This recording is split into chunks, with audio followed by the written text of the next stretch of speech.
Hey guys, today we are going to do a video about proper form and exercises. Now, over the years, I've seen a lot of bad form in many of the most popular exercises, and this just raises the risk of injury, and it really doesn't give us the best results in the long run. So what we're gonna do is we're gonna go through some of the most popular moves to help you get better results, and these are some of the moves we're gonna be using in our 30-day challenge coming up soon, so it's gonna really help you lower your risk of injury, get better results, and that's what we want. So let's get started. And I know you saw my cool tank, right? It's the Superstar Elite Retreat, our first one we had in 2019, and I can't wait to do our second one in 2020 after all the craziness comes to a halt. I'm so excited. Anyway, moving on. All right, guys, we're gonna start with push-ups. Now, a lot of times I see so many people doing the form incorrectly, where if you imagine your hands are wider than your shoulders and your elbows are coming up over your shoulders, this is really hard on your shoulders. So I'm going to show you how to fix that and actually help you progress if you've never been able to do a push-up. All right, so take your fingers like that, give me 10. Take your hands wider than your shoulders. Now you'll notice my knees right now are under my hips. You might not have ever started this way, but you get to check how far you get here. So what you're gonna do is you're gonna pull your chest forward, your nose comes forward, your elbows, look at my elbows are behind my shoulders, and I squeeze as I press back up. Now you wanna squeeze through your heels and the index fingers and thumbs, mostly as you drive away from the floor. So let's try that again. My knees are there to take away some of the pressure. I'm gonna go forward and I'm gonna push back. So it's not this is wrong. Okay, see the difference? Then this is right. And I want you to squeeze your pecs, your chest muscles together.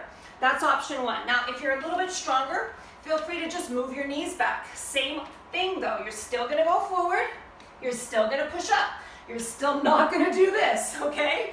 And last but not least, you come up onto your toes. Now this one, I want you to tuck your tailbone under, squeeze your abs. Same thing, come forward, push back. It's not this.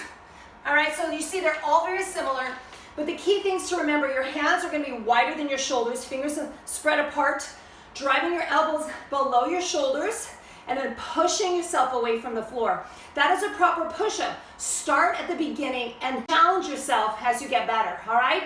I look forward to seeing your good push-ups. All right, we have squats next. So what I want you to do is start with a chair, especially if you've never been really good at squatting and you're not sure. What I want you to do is just grab a chair like this. You're just gonna have a seat. Just sit down first. Honestly, it's the easiest start you've ever had. Making sure that your knee aligns with your ankles, okay? And your feet are about hip distance. That's your starting position, all right? Your abs, I want you to pull them in and squeeze them nice and tight, and then raise your chest, all right? You can even take your hands up here. This will help remind yourself to keep your chest up. You're gonna press into your feet, so you're gonna take a slight lean forward, keep your abs raised. You're gonna push into the legs and push straight up. Now you'll notice I kind of shook on those. My toes were up though, but my heels were planted. That's a proper form. Then you're gonna go back. If that's too much, you can just scoot your feet back just a bit, but again, make sure your knee and your ankle straight line.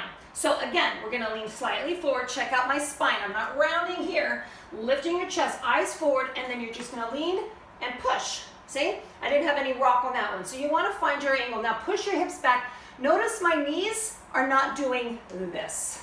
This is really bad on your knees. All the pressure is going to wear them out very quickly. So push your hips back and then find your chair.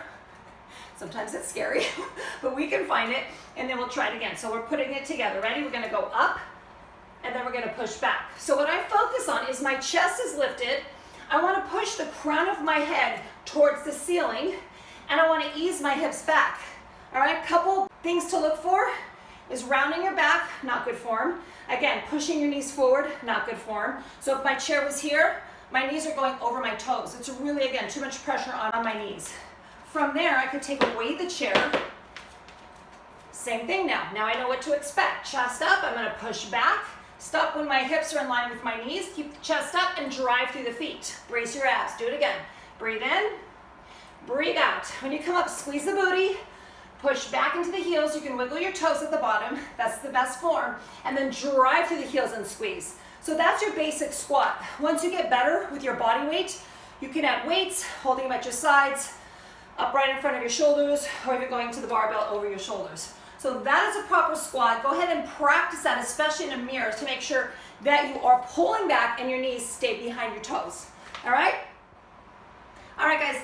The next move, we're going to start to work on that upper back area. So for a lot of people, we have that forward round right here because we're on our phones, our computers, and our cars.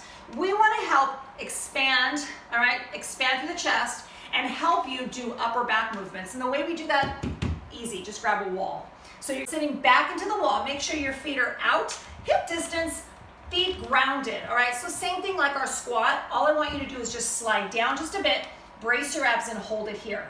So we're gonna take the hands up now, and this might be really challenging for you. It is for me still. And I want you to push the back of your hands into the wall, and then you're gonna pull the elbows down the wall. It's like making a snow angel, but we'll call it a wall angel. So we'll bring it up, and we'll pull it down. So once you have that, then you can come up with your legs, and you come down.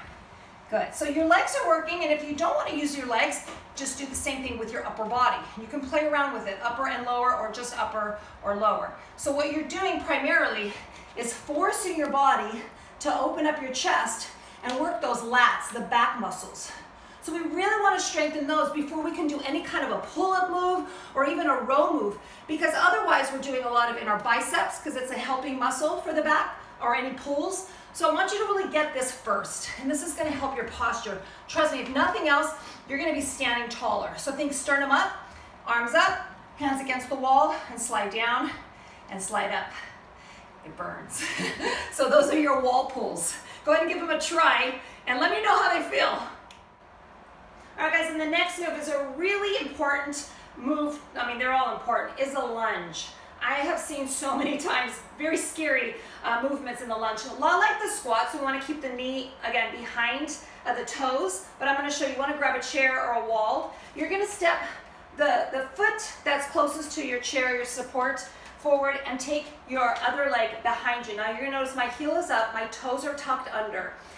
This is not proper form. I've seen it many times. This is not a lunge. So pull that heel up and raise your back up tall. Okay, you can take your hand on your waist, and I want you to, again, lift your chest, and all you're gonna do is slide the back knee towards the floor.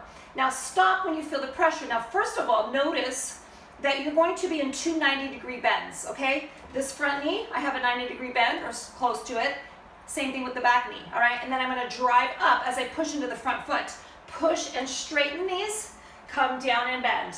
Push up and straightened, come down and bend. What I don't want you to do is do this.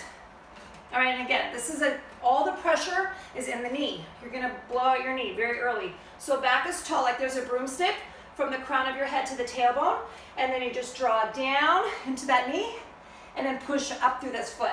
All right, again, once you get better, you can go ahead and let go of the chair. So you can just go into your little balance. You can even hold weights, all right? Either at your chest level or at your sides, or you can start doing the step lunges. Yeah, and that gets all the moves in the legs. Such a great workout for the legs. So hope that helps. Give it a try and check out your form in the mirror, all right?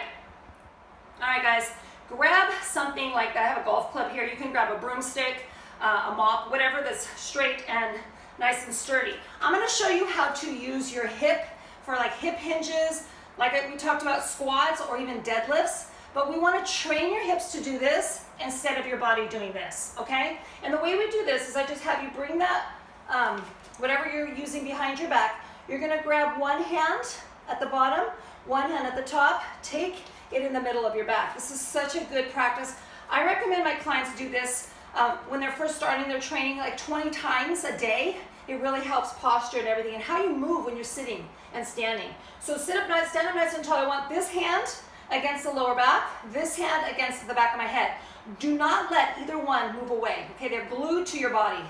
Now all you're gonna do is you're gonna bow forward. You're gonna say, bend the knees first, brace your abs, and you say thank you very much, and you're gonna bow, and then you're gonna raise. That's as easy as it is. Now watch, if I round my back, you can see my back hand comes off my back. I don't want that to happen, so I'm gonna straighten it up. And if I do anything weird with my head tucking in, my top hand comes off my head. So what I need you to do is keep them glued to your body, and you just bow forward, and you come back up, and you bow forward, and it's a good stretch. You're actually gonna feel the stretch in the back of your legs, your hamstrings, as well as the lower back. Such a good practice to help you do that hip hinge. Thank you very much. All right, guys, the next move is plank. And if you've ever done a plank before, you know how challenging they are. There's two ways to do them, whether you do them on the forearms or on your hands. I'm going to show you both, and I'm also going to show you what not to do and what to do with the rest of your body. Okay, so let's start with your hands under your shoulders. And you're going to slide your knees back, and you're not going to push your hips back like this. I want you to tuck your hips under and think of opening your chest forward. Now from here, you can raise one knee and you can raise the other knee. Now you want to think of energy out of the crown of your head. So think energy shooting out of the crown of my head and then out to the back of the heels. And you want to tuck your belly button into your spine. And you just hold here as long as you can. Time yourself. Now the next option, again, you can always drop the knees. You can take your forearms down to the floor. Now here your elbows are just below your shoulders, palms down. Try not to clasp here, just turn your palms down. And again, slide your knees back. Think of lifting your chest forward, squeezing your abs tight. When you're ready, lift one knee and then the other. Tuck your tailbone under and lengthen the crown of your head and push energy throughout the heels. If you need to modify, knees down, one knee up, and then move up to both knees up. So what I want you to focus is there's an imaginary string attached to the small of your back, and it's attached to the ceiling, kind of like a puppet, if you were a puppet. So if I'm here, I want to think of lifting up instead of sagging here. All right, this is not good. So I want to lift that string up, and what I don't want you to do either is to push up here. All right, all of these are bad form. It just means you're getting tired, and you need to come into that straight line and stay there. Imagine the straight line from your knees or your toes all the way through the crown of your head. You want to create that straight line, all right? On to the next. All right, guys, now we have the crunch. I know we all want good, strong abs, but again, I see a lot of improper form, and I just want to make sure that you are doing it correctly so you don't hurt yourself or just waste your movements. So you're going to lie down on the floor, making sure that your back, there's no space. See, if I could put my hand underneath my back, not good. Take my hand out, push the back down, and I can't get my hand underneath. All right, you're actually going to squeeze your glutes under, tuck your glutes, and squeeze your abs, pushing the low back into the floor. That's number one. Now what I want you to also notice, or actually take your hands like this, take your middle fingers to your hip bone, and take the thumbs to your ribs. All you're doing is you're closing the gap between your fingers. So from here, you're closing the gap. So you're squeezing this area, and you're not doing this with your neck, all right? Again, you're crunching the ribs to the hips, and you want to press the back into the floor, so your elbows are going to be nice and wide, and keep your neck in line with your spine so you're not crunching. And you're going to take a deep breath in, and as you come to, you exhale and you squeeze them together. So you feel that muscle contract, push the back into the floor, and then you relax with control. Don't let gravity pull you down. So you're going to exhale up, inhale down. Exhale up, inhale down. So it's very different than pulling on your neck like this, which is going to give you a neck ache. So you feel in your neck, you know that that's what you're doing. You want to feel the squeeze. I don't even need my arms, and I release. Another option is to take your hands on your legs. Exhale, pull yourself up by squeezing here, not on your legs. You're just sliding up the legs and releasing down. So this is your proper crunch. You're going to get more activation here, which means better results. We all want that, right? So that's how to do a proper crunch. Hey guys, thanks so much for watching today. I hope this was valuable and it will help you with your exercises. Also in our 30-day challenge, this is totally going to give you a difference. If you love the video, give me a nice thumbs up, subscribe to the channel so you do not miss another video from us. See you soon.